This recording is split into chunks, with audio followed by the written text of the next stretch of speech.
Halo teman-teman, ketemu lagi dengan Jenglis dan kali ini video saya akan membahas tentang belajar meriset untuk kesuksesan bisnis online. Nah, buat teman-teman yang belum tahu siapa saya, teman-teman bisa kunjungi website saya di www.jonglis.com ya. Dan inilah foto terkeren menurut saya. Jadi jangan diprotes ya. Oke, sekarang kita langsung aja di slide yang pertama ini. Mengapa riset penting? Gitu. Mungkin teman-teman akan kebingungan ya. Kenapa sih harus ngelakuin riset gitu kan? Sedangkan yang riset itu sebenarnya teman-teman ada prosesnya. Dan itu nggak mungkin bisa cepat gitu. Nah, kalau teman-teman lihat kesuksesan seorang Masta ya, pengusaha, pebisnis online gitu, seorang investor, mereka itu sebenarnya teman-teman jangan dilihat dari covernya aja, karena di belakang itu jatuh bangunnya dia itu adalah proses. Nah, salah satunya adalah riset. Kenapa saya bisa asumsikan seperti ini?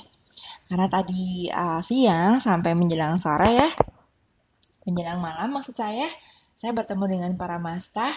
Ada yang bermain ClickBank seperti Mas Andi Krom Abi, kemudian Mas Heri Rosyadi, Admon Loh, dan juga Mas Fajar yang juga suka main SEO. Kemudian ada Mas, maaf saya lupa namanya, dan dia juga suka main FB Ads ya. Dari situ saya bisa mengetahui pembicaraan mereka ini, mereka sangat antusias ketika membahas research atau riset gitu. Jadi saya coba perhatikan juga pada saat workshop ClickBank yang di Bandung itu, saya dengerin Mas Andi Krom Abi itu selalu menekankan riset. Kemudian si Tredi juga itu risetnya luar biasa. Dan mungkin ya bagi beberapa teman-teman nih, riset itu nggak terlalu penting gitu. Wah, itu mah risetnya ternyata cuma kayak gitu doang. Itu mah basic banget.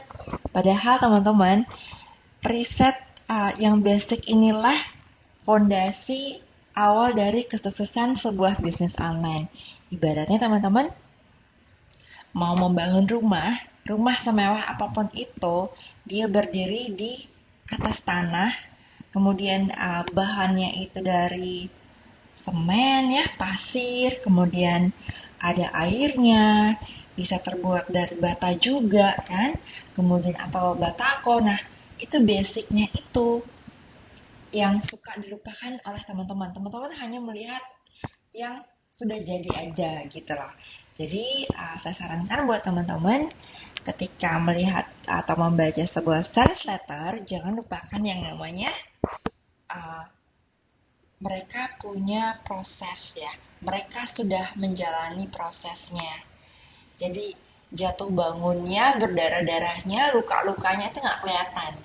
Tapi kalau kalian mau bertanya kepada mereka, mereka akan menjawab dengan senang hati dan itu akan terlihat bahwa kesuksesan itu tidak semudah yang kita bayangkan. Ada prosesnya, dan salah satu prosesnya yang paling penting adalah melakukan research. Nah, apa sih research itu teman-teman? Nah, ini dia saya bisa jelaskan di sini bahwa dengan melakukan riset kita mencari tahu, ya. Seperti di foto yang tadi bahwa saya ketika masuk di sebuah komunitas ya, saya anggap ini komunitas yang baru di mana kebanyakan teman-teman saya sudah lama terjun di affiliate marketing. Dan kalau saya sih memang sudah pernah tapi tidak fokus, dan sekarang mencoba untuk fokus menjadi oke, untuk saat ini saya sedang berusaha untuk fokus di situ ya, di samping pekerjaan saya juga gitu. Jadi saya tidak mau meninggalkan pekerjaan utama saya. Dan disinilah proses belajar itu teman-teman. Nah, ketika kita masuk di sebuah komunitas, kita nggak bisa langsung menyombongkan diri ya, menceritakan kehebatan kita gitu. Itu sama sekali nggak bermanfaat. Karena apa? Karena orang yang mau belajar mendengarkan itu jauh lebih dihargai daripada orang yang menyombongkan diri gitu. Dan kebanyakan orang-orang sukses itu dia mau lebih banyak mendengarkan, dia mau melihat ya, dia juga mau merasakan gitu. Jadi itu sangat sangat bisa saya rasakan ketika saya masuk di sebuah komunitas baru, teman-teman baru, saya mencoba mendengarkan dulu ya. Karena kan saya mau mengumpulkan informasi, saya mau cari tahu ya, mengumpulkan data gitu. Dan kemudian yang perlu dilihat adalah kita melihat bagaimana cara penyampaian mereka, kita melihat bagaimana mereka melakukannya, dan kita bisa ikut merasakan, wah ternyata untuk menjalani sesuatu ya, bisnis online itu perlu effort yang luar biasa. Jadi jangan lihat income earningnya berapa, tapi coba kalian menggali lagi apa effort yang sudah mereka lakukan. Jadi nggak heran yang namanya workshop itu mahal biayanya ya. Dan untuk itu kita langsung ke selanjutnya. Ini juga merupakan salah satu proses dari melakukan riset, yaitu competitive analysis. Saya coba jelaskan dengan bahasa yang lebih sederhana. Teman-teman bisa perhatikan di sini. Ini ada seorang bapak yang membawa kaca spion yang besar ya. Kita anggap saja ini sebuah kaca spion di mana kegunaannya bisa melihat objek yang ada di belakang.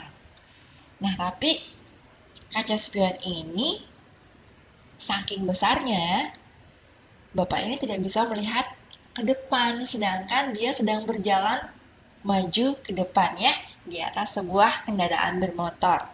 Nah, ini pasti menyulitkan kita untuk maju, karena kita nggak bisa lihat apa yang ada di depan kita, sedangkan kita sedang menuju ke depan, ya kan? Jadi lebih penting mana? Oke, nanti akan saya jelaskan di slide selanjutnya. Nah, ini seperti ini teman-teman. Ada kaca spion di atas dan di bawah. Nah, kaca spion mana yang tepat? Yang tepat adalah yang bagian bawah. Kenapa? Karena kalau teman-teman lihat di bagian atas itu bukan kaca spion ya. Itu hanya kaca biasa aja, cermin, di mana objeknya bisa terlihat lebih banyak, cakupannya juga lebih luas, tapi kita nggak bisa fokus. Bener nggak? Ketika kita berkendara, kalau kita menggunakan kaca cermin ini ya nggak ada gunanya. Tapi ketika kita menggunakan kaca spion yang sebenarnya, kita bisa melihat lebih fokus objek yang terdekat dengan kita. Kalau di bisnis online, objek yang terdekat dengan kita adalah diri kita sendiri, ya, perusahaan kita, bisnis kita, dan juga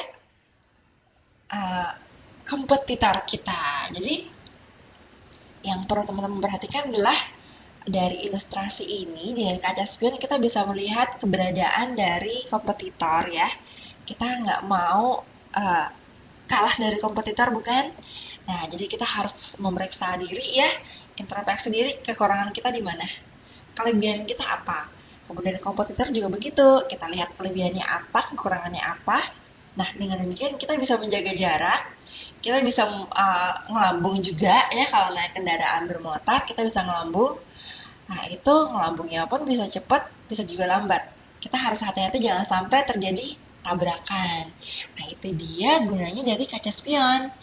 Nah, berarti dengan demikian kita punya strategi. Apa gunanya strategi itu? Nah, strategi bermanfaat agar kita tahu action kita selanjutnya apa. Nah, dari proses ini adalah sebuah planning ya, planning atau rencana. Jadi teman-teman, yang namanya strategi itu penting banget. Seperti misalnya teman-teman ingin memenangkan sebuah pertandingan atau perang, ya, memenangkan sebuah perlombaan, teman-teman harus punya strategi. Salah satunya adalah dengan melakukan riset. Nah, ini termasuk dalam strategi. Dengan kita punya strategi, kita bisa action untuk ke tahap selanjutnya.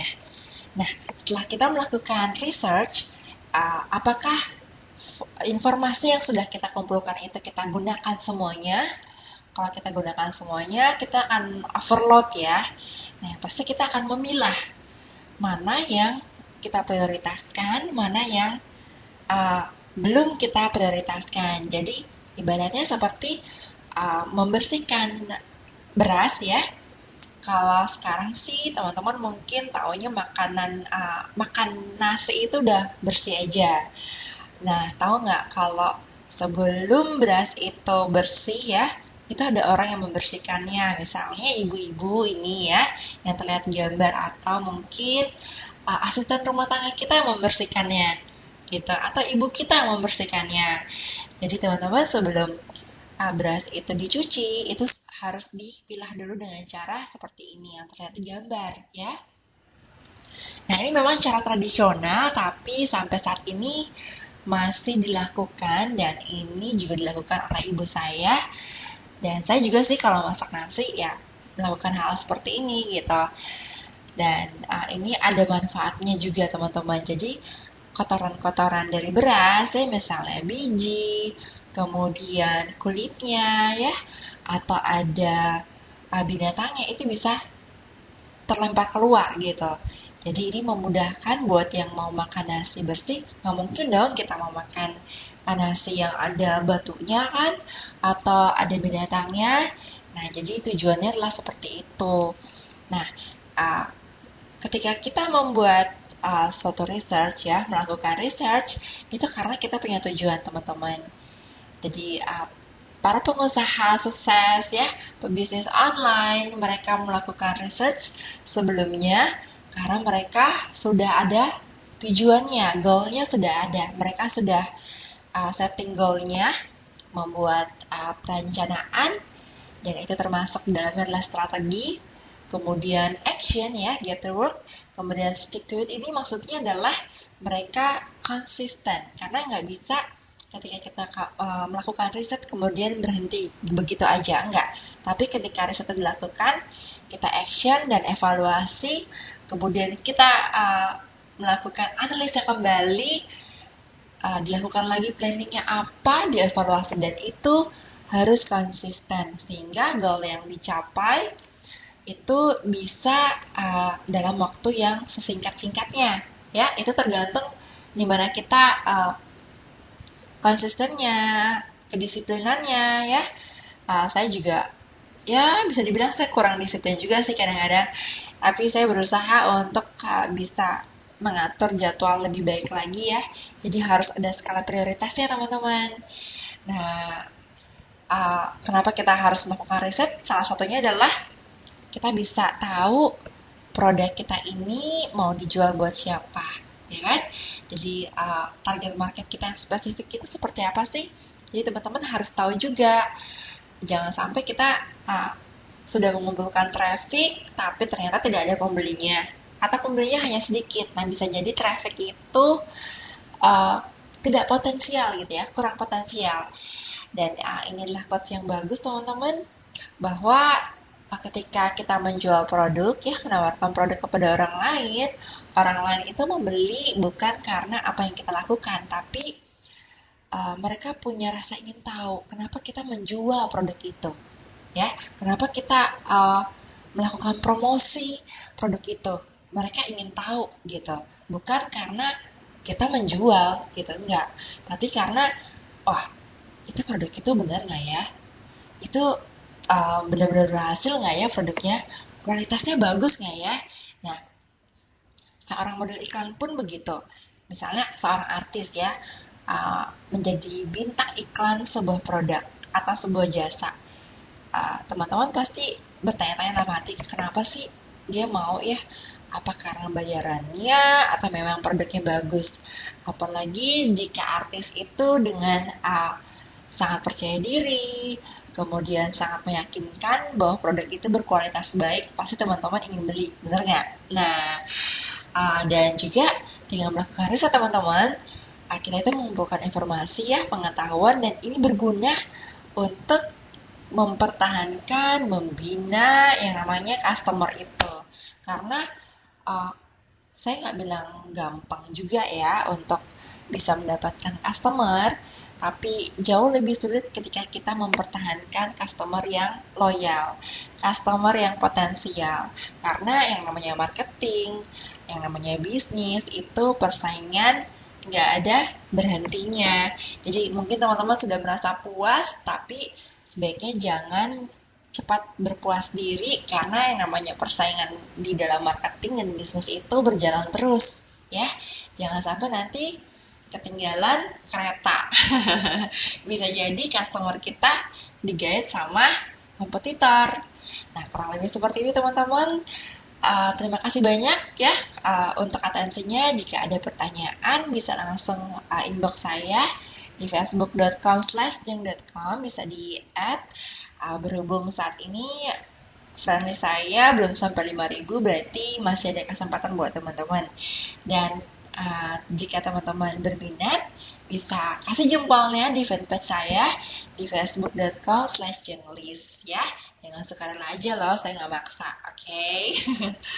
Oke, terima kasih banyak buat atensinya. Sampai ketemu lagi di video berikutnya. Sukses dan tetap semangat ya. Bye!